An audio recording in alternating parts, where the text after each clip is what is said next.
Let's talk about one of the absolute giants of the Islamic Golden Age, a thinker named Abu Nasr al-Farabi. Now, he's known to history by a very specific title, but that famous title, it actually hides a secret, a plan that was so much bigger and so much more ambitious than most people ever realized. And it all boils down to this one single question. Why on earth would one of the most original philosophical minds in history be happy with the nickname the second teacher? I mean, who wants to be number two? Well, the answer to that question is the key that unlocks his entire incredible project. At first glance, it seems pretty straightforward, right? Aristotle was the first teacher, the OG of philosophy. Al-Farabi comes along, champions his work, and brings his whole system of thought to the Arabic-speaking world. Case closed. But, and this is a huge but, if you stop there, you miss the entire point of what he was doing. Yeah, think about it. Being content with second place seems, well, it seems really strange for a guy who created his own major school of philosophy called Farabism. It just doesn't add up. And that's the paradox. So let's peel back the layers here and find out what's really going on. To really get Al-Farabi's strategy, you have to picture the world he was living in. It was a time of deep, deep crisis.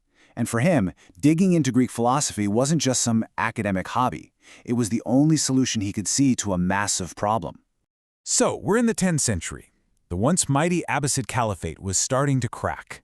It was breaking up politically, and Al-Farabi looked at all this chaos and thought the whole community, both religious and political, was in real danger of just completely falling apart.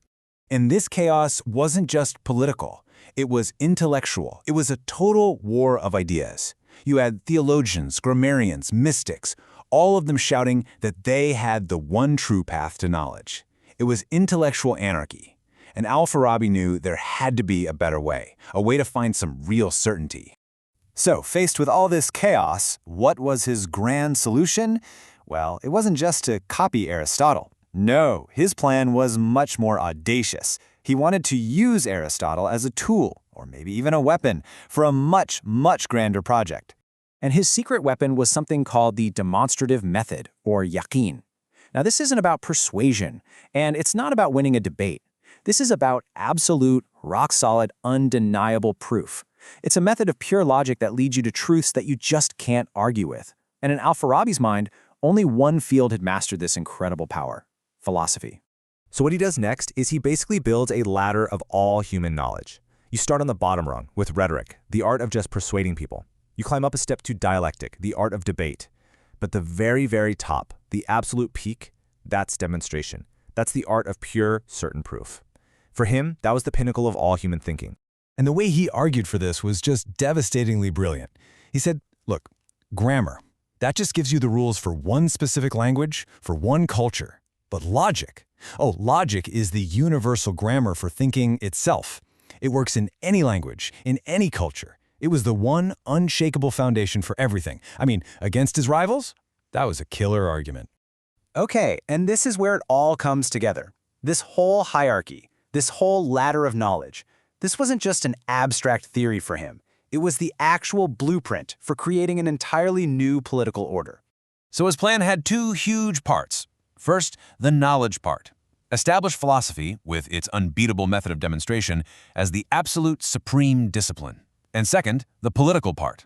Use that supreme knowledge to design the perfect society, what he called the virtuous city, which would be ruled by the one person who could actually access this certain truth.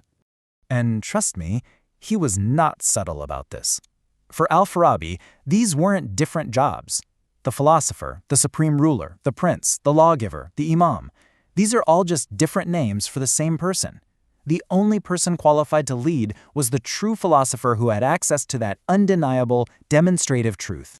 And he defined his perfect city by showing what it wasn't. He described these vicious societies that get it all wrong. You got the ignorant cities. They're just clueless about the purpose of life. You have the wicked cities. They know the true goal is happiness, but they chase after money or power instead.